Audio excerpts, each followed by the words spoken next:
નમસ્તે મિત્રો, સ્વાગત છે તમારું અમારી યુટ્યુબ ચેનલમાં। આજે બુધવાર 15 એપ્રિલ 2026 છે। હિન્દી ચંદ્ર તિથિ ત્રયોદશી છે। ચાલો દેશભરના તમામ મુખ્ય હેડલાઇન્સ ઉપર એક નજર કરીએ। સૌપ્રથમ આજની કેટલીક મુખ્ય ઘટનાઓ પર નજર નાખીશું। આગળ વાત કરીશું મધ્યપ્રદેશ બોર્ડ આજે ધોરણ 10 અને 12ના પરિણામો જાહેર કરવા માટે તૈયાર છે।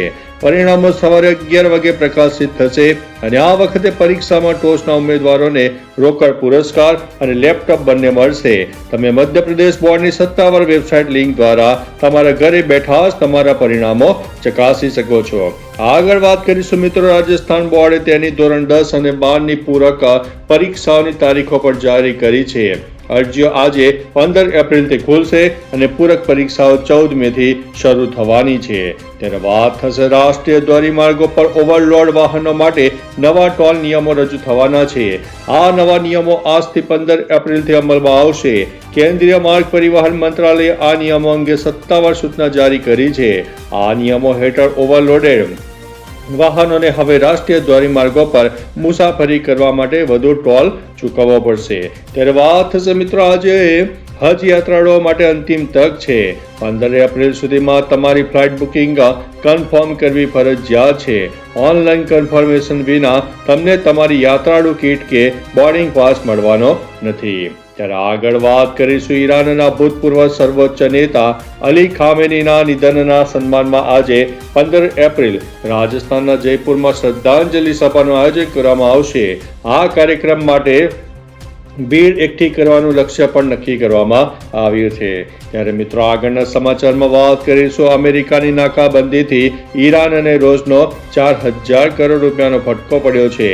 હોર્મુઝ બ્લોક કરવા માટે અમેરિકાએ 10,000 સૈનિકો પણ ખડકી દીધા છે।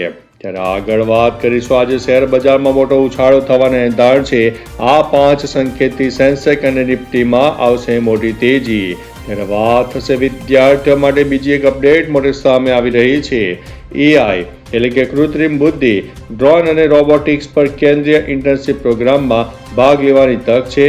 મદન મોહન માલવિયા ટેકનોલોજી યુનિવર્સિટી આજથી 15 એપ્રિલથી આ કાર્યક્રમ માટે નોંધણી શરૂ કરવા માટે તૈયાર છે। અન્ય મહત્વના સમાચારની વાત કરીએ તો ઉત્તર પ્રદેશમાં વાહન માલિકો માટે એક નવો નિયમ આજથી અમલમાં આવશે। શક્ય તેટલી વહેલી તકે જરૂરી ઔપચારિકતાઓ પૂર્ણ કરવાની સલાહ આપવામાં આવી છે, અન્યથા તમને 15,000 રૂપિયા સુધીનો દંડનો સામનો કરવો પડી શકે છે। ત્યારે આગળ વાત કરીશું આજથી 15 એપ્રિલથી યુપીમાં જે વાહનો પર હાઈ સિક્યુરિટી રજિસ્ટ્રેશન પ્લેટ એટલે કે HSRP નથી તેમનું પ્રદૂષણ પરીક્ષણ કરવામાં આવશે નહીં। તમારા વાહન ઉપર HSRP લગાવવું હવે ફરજિયાત છે, તો જ તમે પોલ્યુશન અંડર કંટ્રોલ સર્ટિફિકેટ મેળવી શકશો। આમ કરવામાં નિષ્ફળતાથી 5,000થી લઈને 15,000 સુધીનો દંડ પણ થઈ શકે છે। અન્ય મહત્વના સમાચારની વાત કરીએ તો સરકારે ફરી એકવાર પંચાયત ચૂંટણી મુલતવી રાખવા માટે હાઈકોર્ટનો સંપર્ક કર્યો છે અને 15 એપ્રિલથી સમય મર્યાદા લંબાવવાની વિનંતી કરી છે। વધુમાં હરિયાણા પોલીસ ભરતી અંગે એક મુખ્ય અપડેટ છે। શારીરિક માપન અને સ્ક્રીનિંગ પરીક્ષણો અને મૂળભૂત રીતે શારીરિક તંદુરસ્તી મૂલ્યાંકન આજે 15 એપ્રિલથી શરૂ થઈ જશે। અન્ય મહત્વના સમાચારની વાત કરીએ તો શ્રદ્ધાળુઓ માટે અમરનાથ યાત્રા 2026 અંગે સારા સમાચાર છે। યાત્રા માટે નોંધણી આજે 15 એપ્રિલથી ખુલશે। પાત્ર ઉમેદવારો ઓનલાઈન અને ઓફલાઈન બંને ચેનલો દ્વારા અરજી કરી શકે છે। અમરનાથ યાત્રા સંબંધિત માહિતી તેની સત્તાવાર વેબસાઇટ દ્વારા એક્સેસ કરી શકાય છે, જ્યાં ઓનલાઈન નોંધણી પ્રક્રિયા પણ પૂર્ણ કરી શકાય છે। અન્ય મહત્વના સમાચારની વાત કરીએ તો 20 વર્ષ પછી બિહારને નવા મુખ્યમંત્રી મળવાની તૈયારીઓ છે। નીતિશ કુમારે રાજીનામું આપી દીધું છે, જે રાજ્યમાં મોટી રાજકીય ઉથલપાથલ દર્શાવે છે। મંત્રીમંડળની બેઠક દરમિયાન નીતિશ કુમાર પણ ભાવુક થઈ ગયા હતા। નવા મુખ્યમંત્રીની પસંદગી હવે સત્તાવાર રીતે થઈ ગઈ છે। સમ્રાટ ચૌધરી બિહારના નવા મુખ્યમંત્રી બનવાના છે। ત્યારે મિત્રો આગળ વાત કરીશું હવામાન વિભાગે જાહેરાત કરી છે કે આજથી એક નવો પશ્ચિમી વિક્ષેપ સક્રિય થઈ રહ્યો છે, જેના કારણે ઘણા રાજ્યોમાં વરસાદ અને વાવાઝોડાની શક્યતા વધી રહી છે। હું તમને ટૂંક સમયમાં જ હવામાનની વિગતોની આગાહી આપવાનો છું। અન્ય મહત્વના સમાચારની વાત કરીએ તો ઈરાન, ઇઝરાયલ અને યુનાઇટેડ સ્ટેટ્સ સાથેના સંઘર્ષ અંગેના કેટલાક મુખ્ય વિકાસ પર એક નજર કરીએ તો અહીં અપડેટ છે। ઇઝરાયલ અને લેબનોન વચ્ચે યુનાઇટેડ સ્ટેટ્સમાં વાટાઘાટો હવે ધીમે ધીમે શરૂ થઈ ગઈ છે। અન્ય મહત્વના સમાચારની વાત કરીએ તો હોર્મુઝ સ્ટ્રેટ પર અમેરિકાની નાકાબંધી વચ્ચે ભારતથી યુએઈ જતું એક જહાજ આખરે સ્ટ્રેટમાંથી પસાર થવામાં સફળ રહ્યું છે. યુએસ નાકાબંધી શરૂ થયા પછી પણ આ પહેલો સફળ માર્ગ હતો અને તેના જવાબમાં ચીને યુનાઇટેડ સ્ટેટ્સ પર પ્રહારો કર્યા.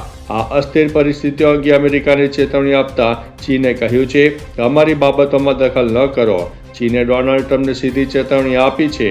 હોર્મુઝ સ્ટ્રેટની પરિસ્થિતિ પર પોતાનો રોષ વ્યક્ત કર્યો છે કારણ કે યુએસ દ્વારા રૂટ પર નાકાબંધી નિષ્ફળ જતી દેખાઈ રહી છે.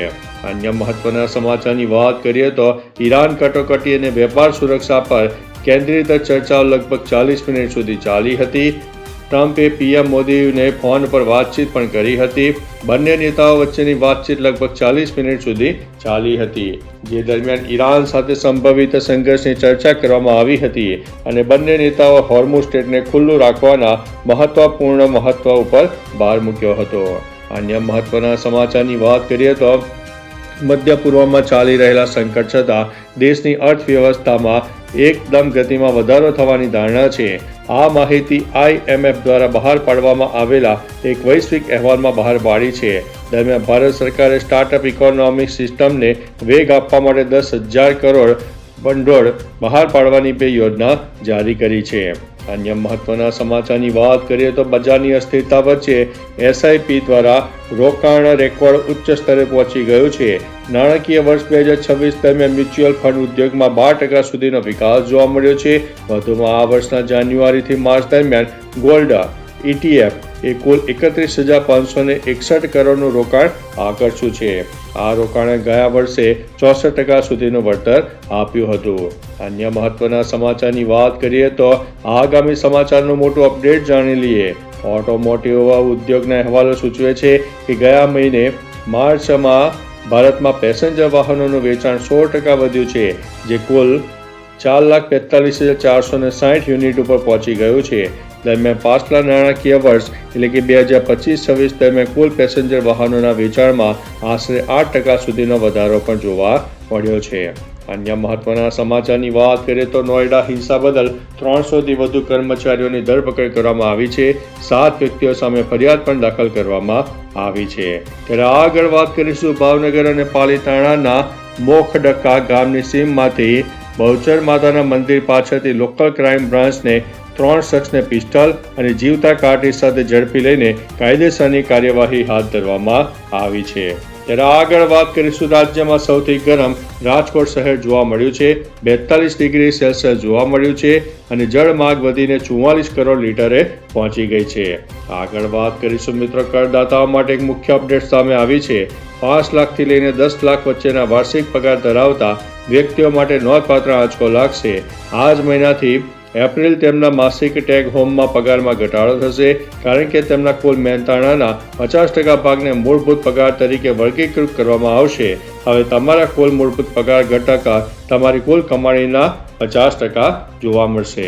તો ચાલો મિત્રો, આ રીતે દેશ અને દુનિયાના સુપરફાસ્ટ સમાચાર લઈને મળતા રહીશો. ત્યાં સુધી અમને રજા આપશો. નમસ્તે.